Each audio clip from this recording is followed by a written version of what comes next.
Germans started celebrating when they saw Japanese aircrafts. Late 1943, South Indian Ocean, approximately 800 nautical miles south-southwest of Cocos Island. The oppressive air in the cramped control room of U-18, a Type 9D2 long-range U-boat, was a heavy, stagnant blend of diesel fumes, stale sweat, and the underlying metallic tang of recycled fear. For Captain Lieutenant Wolfgang Luth, a man whose ice-blue eyes normally betrayed nothing but an unwavering resolve, the past 3 months had been a relentless exercise in grinding anxiety and relentless evasion. The familiar storm-tossed grey-green of the North Atlantic had given way to the immense, unsettling expanse of the South Indian Ocean, an ocean that swallowed sound, blurred horizons, and felt utterly alien to his veteran crew. They were a minute vulnerable dot in an expanse equivalent to 24 European nations, an isolation made more profound by the 12,000 nautical miles separating them from their home port of Bordeaux. The last crackle of genuine news from the Reich, filtered through layers of static and code, had arrived weeks ago from an encrypted shortwave broadcast out of Germany, a terse warning of increasing Allied air superiority over the Bay of Biscay, hinting at the ever-tightening noose that choked the egress points of German U-boats in the Atlantic. Now, U-181 was critically low on fuel and essential provisions. Even drinking water was rationed to a miserly daily allowance. Days blurred into a monotonous sequence of submerged patrols and evasive maneuvers, punctuated only by the distant, disembodied thrum of enemy propellers on the hydrophones, each faint sound a harbinger of potential depth charges, fire, and suffocating darkness. The mental toll was immense, chiseling away at the edges of even the most hardened sailors. The designated rendezvous point, a meticulously calculated, secret fuel stop north of Madagascar, felt increasingly like a distant, cruel illusion. Their current course, intended to bring them to this elusive meeting, was merely a hopeful trajectory across a void. Suddenly, the claustrophobic silence of the control room was violently shattered, not by the dreaded ping of sonar or the shudder of an explosion, but by a hoarse shout from the watch officer on the bridge, relayed through the steel throat of the hatch. "Aircraft, bearing 090, high." A collective gasp, ragged with impending doom, ripped through the men in the control room. Allied aircraft. It was always Allied aircraft. The distant roar of a piston engine was the most terrifying sound a U-boat crew could hear, a harbinger of bombs, machine gun fire, and the frantic dive into the cold embrace of the abyss. Hands, as if guided by instinct, refined through countless patrols, flew to battle stations. The harsh, blaring wail of the dive klaxon was moments away, tautly suspended in the charged atmosphere. But then, a different voice, the watch officer's, cracked again, this time edged with a desperate, almost disbelieving hysteria. "Wait, no, by God, it's them, the rising sun, red balls on the wings." Captain Lieutenant Luth, renowned for his composure, even in the most dire circumstances, moved with an urgency that betrayed his internal turmoil. He clawed his way up the narrow ladder to the conning tower, wrenching open the heavy steel hatch with a desperate burst of adrenaline. His eyes, stinging from the sudden blast of salt-laced wind and brilliant equatorial sunlight, scanned the vast, empty canvas of blue. High against the immaculate pre-monsoon sky, two distinct silhouettes were banking hard, their polished wings catching and glinting with a blinding, almost blindingly alien light. These were not the squat, brutish forms of the British Beaufighter, the sleek, predatory outline of an American B-25 Mitchell bomber, nor the cumbersome, plodding appearance of a long-range maritime patrol aircraft. These were the sleek, unmistakable lines of the Mitsubishi G4M Betty bomber, its distinctive twin tails carving elegant arcs through the azure, and, unbelievably, flanking the heavy bomber with darting precision, were two smaller, almost impossibly agile A6M0 fighters, their red Hinomaru national markings, stark, vibrant circles against the stark white fuselage undersides and grey-green camouflage, a spontaneous, raw wave of euphoria, uninhibited and electrifying, ripped through the otherwise grim confines of U-18. Men below decks, still reeling from the sudden turn of events, heard the cheers and desperate laughter cascading down the hatchway. Faces smeared with engine grease, pale from weeks beneath the surface, lit up with incredulous joy. Some openly wept, unashamed tears streaming down grimy cheeks. Others embraced, pumping each other's shoulders in a communal release of tension. Luth himself, a veteran of over 17 patrols, a man whose personal log entries rarely extended beyond clipped observations of tactical movements, felt an unprecedented lump rise in his throat, choking him with an emotion he hadn't known possible, relief, stark and profound.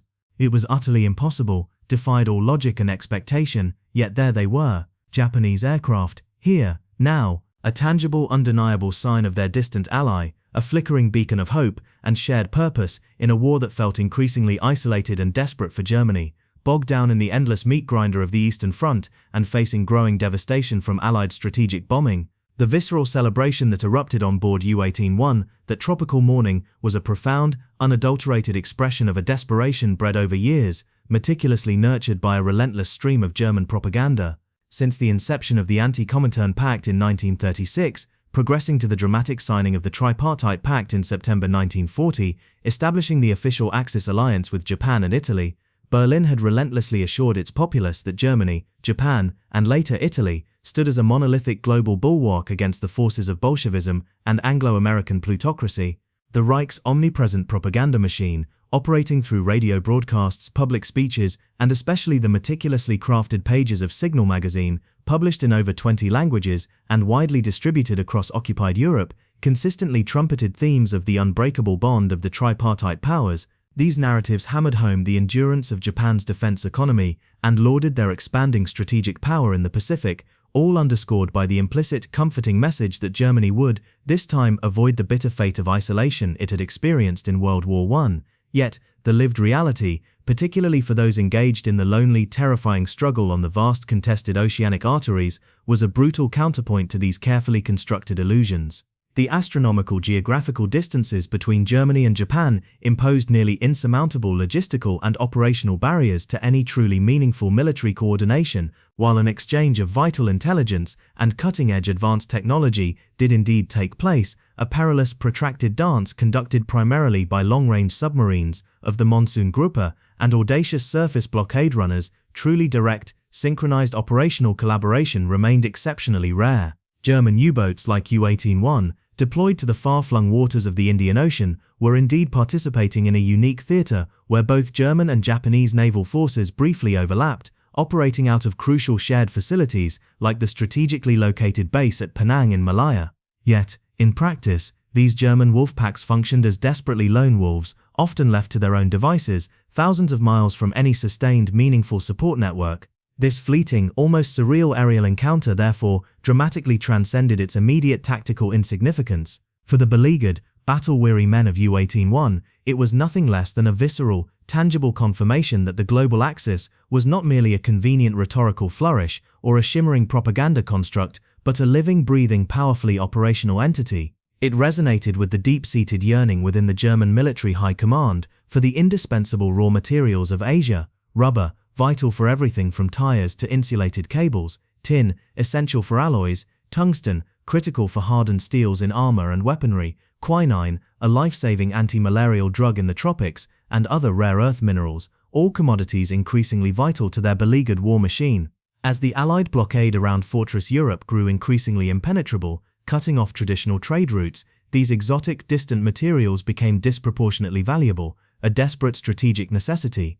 The so-called Yanagi trade, a coded Japanese term for these arduous logistical missions, involved the two-way exchange of these immensely valuable commodities. Japan received blueprints and prototypes of advanced German industrial secrets and cutting-edge weapon designs, detailed schematics for the formidable Type Tucti-1 U-boat, early jet engine designs from BMW and Junkers, sophisticated radar and radio jamming technologies, V-weapons research data, even small quantities of precious strategic alloys and advanced pharmaceuticals.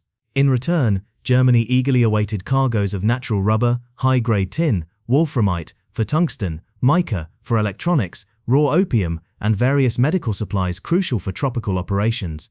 This desperate trade, primarily reliant on the high-risk passage of a handful of long-range U-boats and Italian submarines until Italy's capitulation, truly represented a perilous, razor-thin lifeline for both distant powers. The sight of Japanese aircraft, appearing as if from thin air to provide even a momentary, unsustained escort, hinted at a profound level of collaboration that German strategists had, for years, only ever fantasized about but very rarely witnessed. The Japanese formation maintained its protective station, circling loosely and gracefully, for what, in the heightened state of the U-boat crew, felt like an eternity, but was likely no more than 20 minutes by actual timepiece. The Mitsubishi G4M Betty bombers, with their distinctive twin tails and impressive wingspan, alongside the nimble A6M0s, those potent symbols of Japanese air superiority over the Pacific's coral reefs and island fortresses, radiated a comforting presence against the otherwise vast, empty backdrop of the sky. Their engines, a steady hypnotic thrum, served as a welcome distraction, momentarily muffling the ever-present anxieties of the deep. For the German crew, it transcended a simple sighting. It was a profound moment of psychological validation, a deep primal release. They were not alone. Their allies, the distant, often enigmatic Japanese, were here, now in force, seemingly watching over them from the indifferent heavens. But as abruptly as it had materialized, the protection vanished. With a sharp, synchronized bank, the entire Japanese formation waggled its wings in a clear, unambiguous signal of departure, then peeled away smoothly to the northeast, their metallic gleam rapidly diminishing, finally disappearing completely over the impossibly distant horizon. The sudden unearthly silence that descended upon U-18-1, broken only by the continuous deep hum of its diesel engines and the nervous creaks of the hull, was almost physically deafening in its intensity. The joyous, riotous celebration that had so briefly consumed the U-boat's interior died down, replaced by an acute sense of awe, heavily tinged with a familiar, almost palpable loneliness. It had been a glimpse, a shard of shared purpose, a momentary fusion of grand Axis dreams, but absolutely no sustained escort, no exchange of recognition signals, no further contact, just a fleeting, almost ethereal acknowledgement across the vast indifferent blue.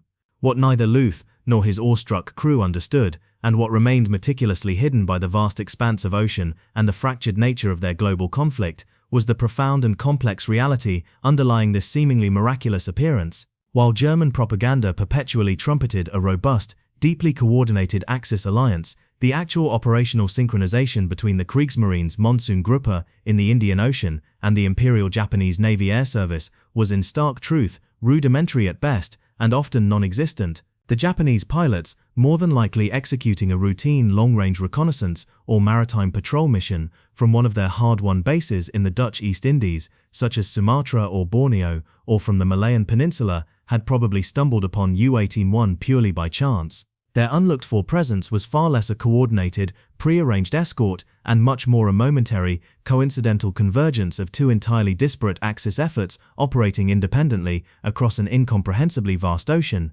Japanese naval intelligence, though keenly aware of German U-boat deployments in the Indian Ocean, with Penang serving as a grudgingly shared but operationally strained logistical hub, rarely committed their invaluable air assets for extended escort duties. Japan's own military resources were stretched to their absolute breaking point, fiercely engaged in a brutal multi-front war across the entire Pacific theater, struggling to defend their vast but thinly held territorial gains and battling against the relentlessly expanding might of American naval and air power. German observers such as the prominent General Ernst Udet, who had undertaken a fact-finding mission to Japan in 1939, had already reported to Reichsmarschall Hermann Göring with blunt assessments, stating that Japanese flyers, though brave and willing, are no sky-beaters.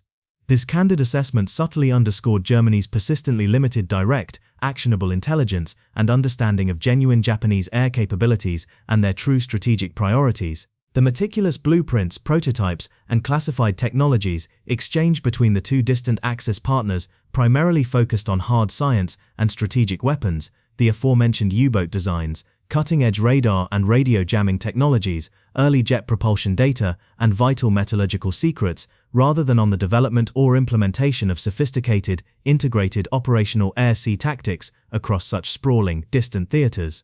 The strategic doctrine in Berlin had long entertained ambitious, often wildly optimistic visions of a grand pincer movement against the core of the British Empire. This would hypothetically involve German forces driving relentlessly through the Middle East, converging somewhere in the Indian subcontinent, with Japanese forces advancing westward through British India. This grand strategic dream, however, had never truly materialized beyond the drawing boards and the fervid imagination of Nazi ideologues. Japan, after its stunning initial victories in 1941-42, had critically opted to focus its primary military energies on consolidating its gains, particularly on expanding its Greater East Asia co-prosperity sphere southward into Southeast Asia to secure vital resource areas. They carefully avoided the costly, resource-draining prospect of a full-scale land invasion of India, an undertaking that would have catastrophically overextended their already strained ground forces and logistical lines. The Indian Ocean, while undeniably strategically important for Allied convoy routes and naval supremacy, remained predominantly a zone of sporadic, often desperate submarine warfare for the Axis powers, never transforming into the coordinated, large-scale theater for combined air-sea operations that German strategists had so ardently desired. This fleeting aerial encounter, therefore, while profoundly impactful for the individuals who witnessed it, served as a potent but ultimately misleading symbol. It was in essence a dramatic projection of what the Germans desperately hoped their complex, distant alliance truly represented, a formidable, truly global, and tightly coordinated effort capable of decisively challenging Allied supremacy everywhere across the planet. Yet the stark reality was one of profound fragmentation, logistical incoherence, and divergent strategic imperatives. The Japanese aircraft were, in hindsight, a fleeting mirage of comprehensive global Axis power, appearing and vanishing almost as suddenly and insubstantially as a desert hallucination. For a brief, intoxicating moment, the German U-boat crew had willingly allowed themselves to embrace the alluring narrative of grand Axis unity, momentarily eclipsing the brutal truths of the immense logistical and operational chasm that physically and psychologically separated Berlin from distant Tokyo.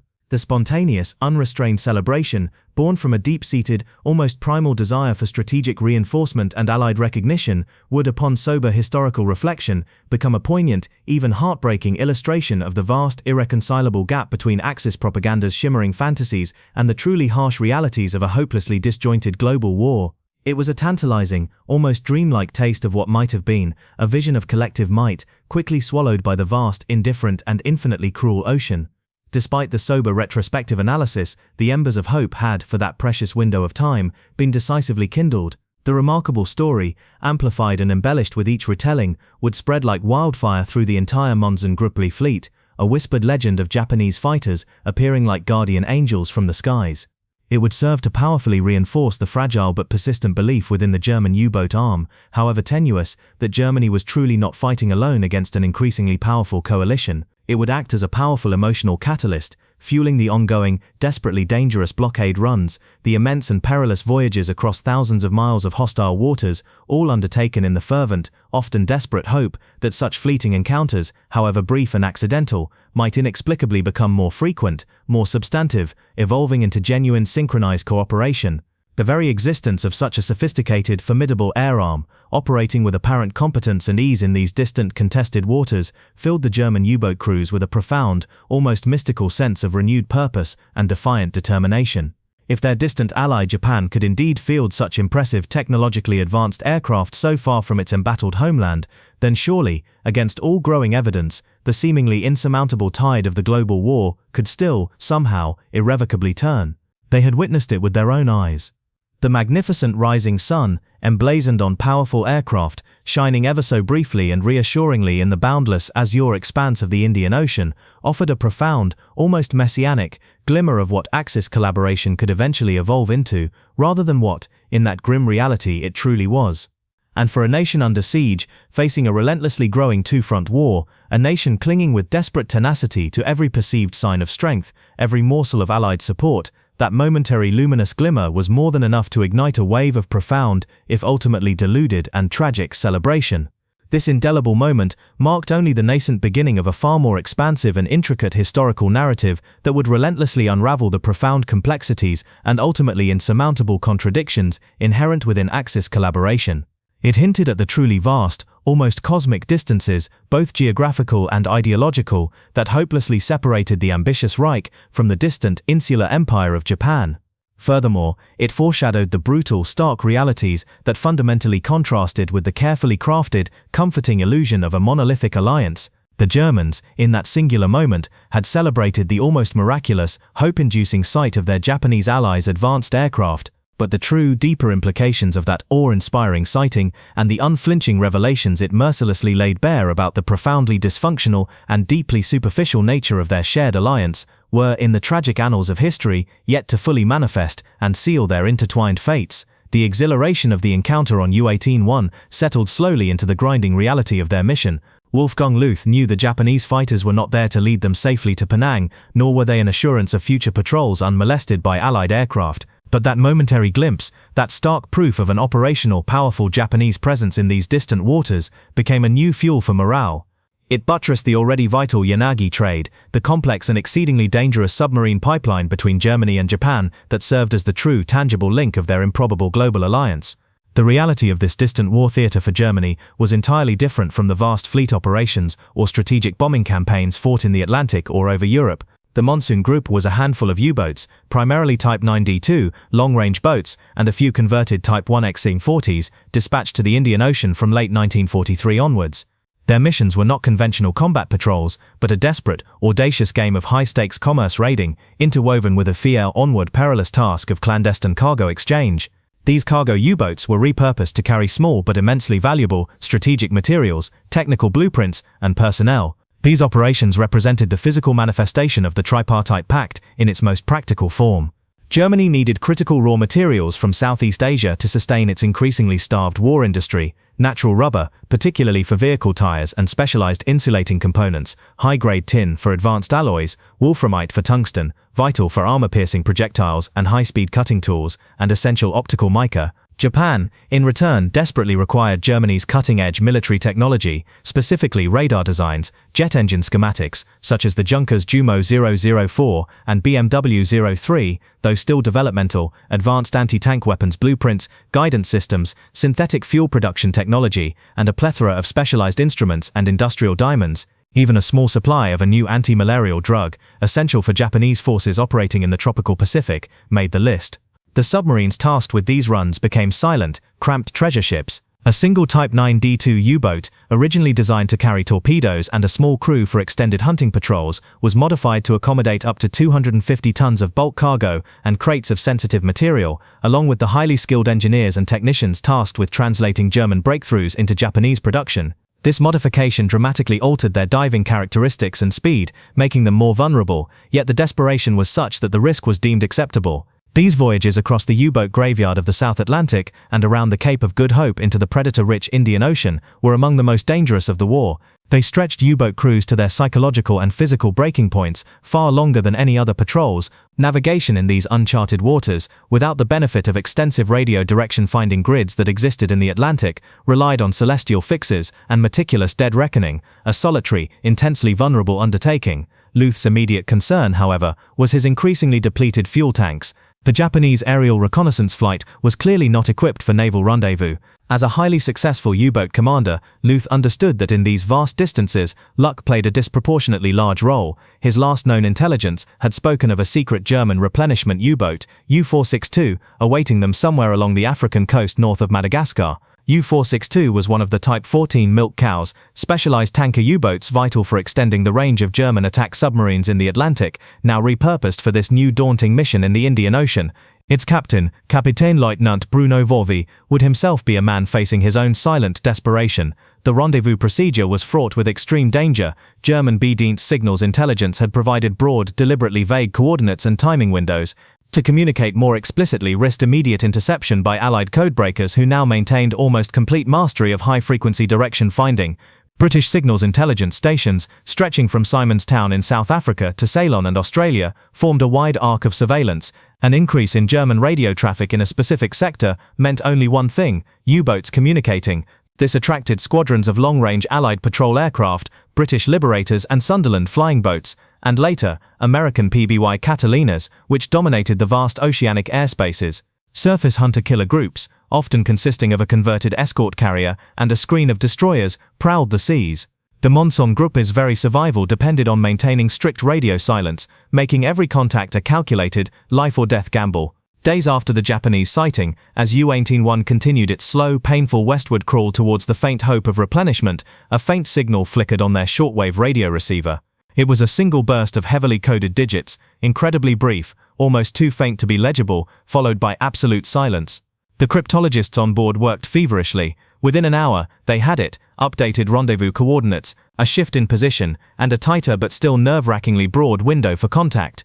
It meant Vovian U-462 had survived, and was indeed in the Indian Ocean.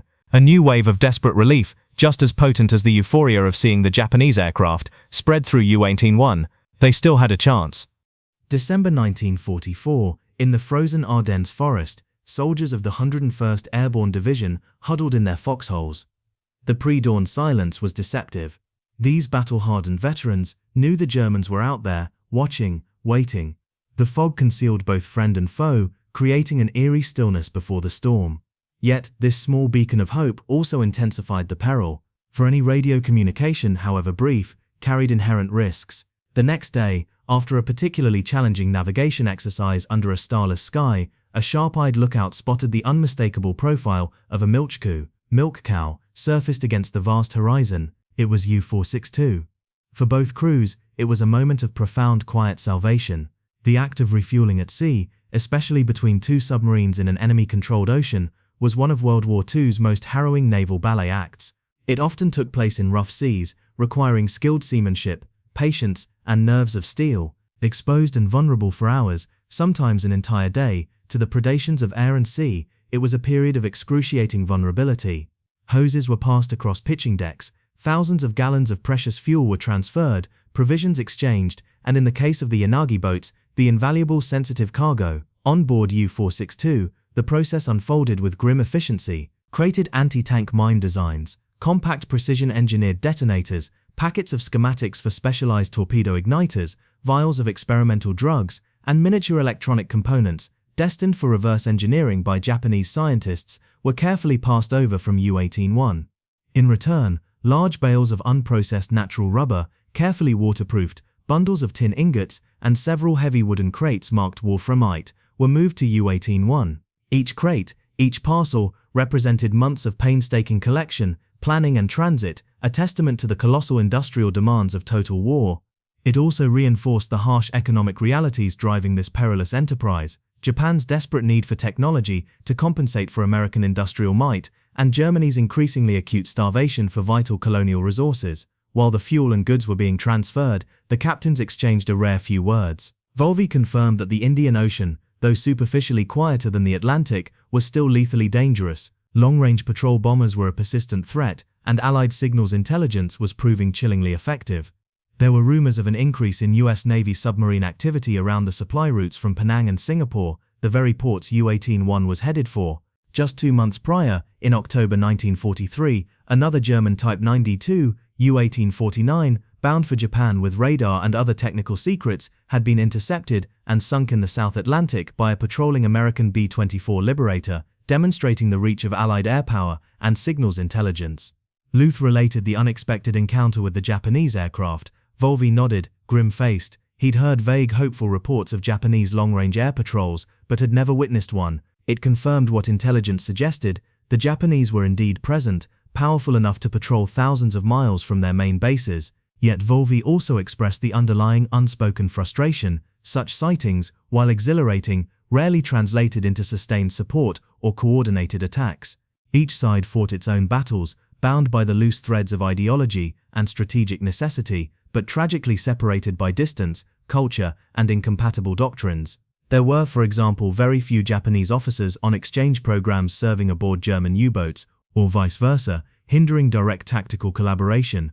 The parting was quick, unspoken vows of survival in their eyes. U-462, its mission now complete, was likely headed to rendezvous with another inbound monsoon group U-boat before beginning its arduous return journey to the distant U-boat bunkers of France. U-18-1, freshly fueled and carrying its unique payload, set a course eastward, deeper into the domain of their Axis ally, towards the bustling, heavily fortified naval base of Penang on the Malayan Peninsula.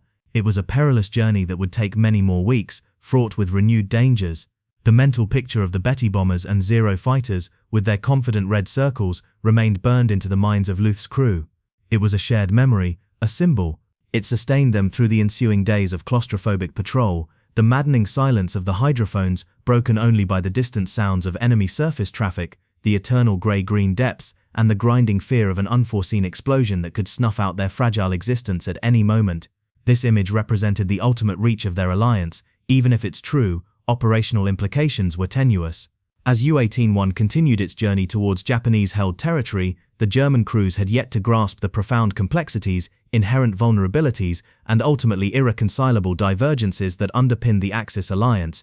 Their initial elation upon sighting Japanese aircraft was a pure, emotional response to a long-cherished hope. However, the subsequent weeks and months of operation within this unique, often bewildering sphere of Axis cooperation would gradually unveil a less romantic, more starkly pragmatic picture. The vast Indian Ocean, though a shared arena, was more a zone of parallel struggles than coordinated efforts. The logistical tightrope Germany walked to supply its distant fleet in this area, along with its need for Asia's bounty, spoke to a growing internal weakness, not robust strength. For Japan, the burgeoning technological transfers were a necessity, not an indulgence, meant to bolster an industrial base and military arsenal, rapidly being overwhelmed by the relentless productivity of its primary enemy, the United States. This seemingly serendipitous meeting of Axis powers in the open sea, celebrated so fervently by the German crew, was in reality a testament to desperation rather than strategic might, a brief illusion of power sustained only by enormous risk and vast geographical separation. The Indian Ocean theatre would prove to be a fascinating, often brutal experiment in how two culturally distinct and geographically remote empires attempted to wage a truly global war as formal allies but practical strangers, and in that strangeness lay both a fleeting hope and an ultimate futility. The sight of Japanese planes was a balm, a promise, but a promise often remains just that, suspended in the vastness. The journey continued. Months after the initial exhilarating sighting in the Indian Ocean, Kapitän Leutnant Wolfgang Luth and the crew of U-18-1 arrived in Penang, a lush verdant port on the Malayan Peninsula, then part of Japanese-occupied British Malaya. The sense of profound alien wonder they felt upon arrival was for many as striking as the fleeting glimpse of Japanese aircraft had been weeks earlier. The air was thick with humidity and the intoxicating scent of spices, unfamiliar tropical flowers, and distant wood smoke, a stark contrast to the diesel-laced salt air of their U-boat. Palm trees swayed against an impossibly blue sky, and the soundscape was filled with the exotic chirping of unseen insects and the rhythmic call of distant gongs, replacing the shrill cry of seagulls and the rumble of distant Allied aircraft they were accustomed to. But the real shock, the truly enduring cultural and industrial impact, lay in the harbour itself. Before them stretched an anchorage teeming with activity, though of a scale and type fundamentally alien to European wartime expectations. German propaganda had extolled the virtues of Japan's vast imperial reach, its burgeoning industrial capacity, and its unbreakable will to dominate Asia. What the U-boat crews actually witnessed, however, was a bustling, yet subtly antiquated, logistical hub. Alongside a scattering of modern Japanese warships, sleek destroyers, well-maintained submarines, were an overwhelming number of junks, sampans, and requisitioned colonial merchant ships, many still operated by Chinese, Malay, or Indian crews, laboring under Japanese oversight. While a small dry dock operated, it was not the industrial leviathan Luth would have envisioned from German newsreels, but rather a functional, often improvisational facility focused on minor repairs and refitting. The Germans, themselves accustomed to the state-of-the-art submarine pens of Lorient or Saint Nazaire, concrete behemoths capable of resisting sustained aerial bombardment and offering fully integrated logistical support, were struck by Penang's relative vulnerability. Although Japanese anti-aircraft guns bristled along the hillsides, the overall impression was one of careful but low-tech self-sufficiency, far from the industrial behemoths America or Britain commanded. There were no colossal cranes or vast stockpiles of ready-made parts, no conveyor belt-like flows of manufactured goods, such as would define a true industrial power in the eyes of the Germans. Everything seemed meticulously planned for careful use and manual effort, rather than overwhelming output. This visual discrepancy, this jarring reality, began the subtle yet powerful process of recalibration of German perceptions of their Asian ally. The actual Yanagi exchange, which had brought U-18-1 halfway around the world, also unfolded with surprising revelation. The German crew meticulously offloaded crates of jet engine blueprints, early Messerschmitt May 2062 designs, detailed schematics for the advanced Enigma encryption machine, optical glass components for rangefinders, raw chemical compounds for explosives, and advanced torpedo technology, acoustic torpedo designs for Japanese submarine forces. These were all cutting-edge products of German engineering and scientific prowess, symbols of their own industrial achievement. In return, the Japanese delivered their half of the bargain, enormous bales of unprocessed natural rubber, packed so tightly they groaned with raw density, heavy lead-lined cases of quinine powder, in desperately short supply in Germany, yet casually plentiful here, neatly stacked tin ingots, gleaming silver, and significant quantities of rare tungsten and mica. Crucially, the cargo also included crude opium and raw diamonds. These materials, vital to Germany's beleaguered industries, were clearly the products of an extractive rather than a manufacturing economy. While the Germans possessed the scientific and engineering knowledge, they lacked direct access to these fundamental resources. The Japanese, conversely, had the raw materials but often struggled to fully industrialize them, or to develop the advanced finished products themselves.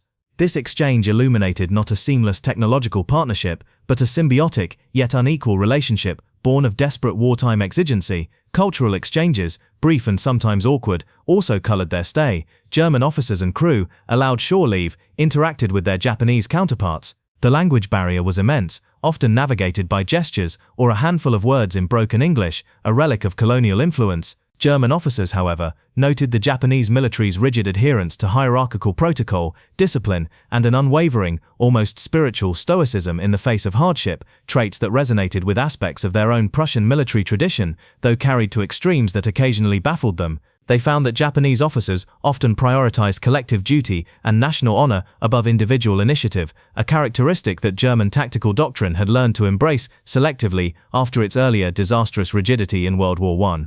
Japanese officers, equally curious about their European allies, examined the German U-boat with a quiet, almost forensic intensity. They were impressed by the robustness of the pressure hull, the efficiency of the electric propulsion motors for submerged running, and the overall compact sophistication of the machinery, especially the periscopes and torpedo aiming systems. They keenly absorbed technical details, diligently taking notes, reflecting their country's profound desire to assimilate foreign technology for their own development. This focus on learning, absorbing, and replicating revealed Japan's acute awareness of its industrial disparity with Western powers, even as they aggressively pursued regional dominance. They did not expect to replicate German industrial scale, but rather to distill key technical insights into products that fit their own resource-limited production capabilities. However, despite these exchanges, the overarching impression for the Germans was a distinct lack of deep, systematic cooperation on a grand strategic scale. There was no combined general staff directing coordinated operations, no free flow of operational intelligence or shared planning that went beyond vague outlines. Each nation essentially prosecuted its own war, driven by its own strategic priorities and territorial imperatives. The German belief in a truly global monolithic Axis alliance began to fray at the edges, replaced by the more pragmatic understanding of two distinct empires fighting separate, though parallel wars, linked primarily by necessity and an ideological alignment of convenience rather than deep military integration. For Wolfgang Luth, a realist shaped by years of unforgiving combat, the stark contrast between propaganda and reality was subtly corrosive. He witnessed the extraordinary dedication of the Japanese engineers, their meticulous attention to detail in learning German technical secrets, and the ferocious fighting spirit of their pilots, yet he also observed the underlying strain on Japan's industrial capacity, the visible improvisations necessitated by their resource constraints, and the immense geographical scale that fragmented their command and control. The memory of the celebrated Japanese aircraft now carried a more nuanced undertone. They were symbols of Japanese power and resolve, not necessarily shared Axis strength. The global pincer movement against the Allies, the dream of a coordinated strategic advance, increasingly seemed an impossible fantasy, shattered by the tyranny of distance and the brutal realities of disparate military cultures and industrial bases. Returning from Penang, loaded with Asia's precious resources, U-181 resumed its hunting patrol, now with a greater appreciation for the challenges facing their ally. Luth was acutely aware that the flow of vital resources, facilitated by these perilous submarine runs, was utterly unsustainable for a protracted conflict on a global scale. Only a few Monsun Group U-boats completed the round-trip journeys. Many, like U-1859 and U-1862 later in the war, were sunk by Allied submarines, aircraft or surface ships, often carrying immense technical value to the bottom of the Indian Ocean, a silent testament to the desperate fragility of the Yanagi link.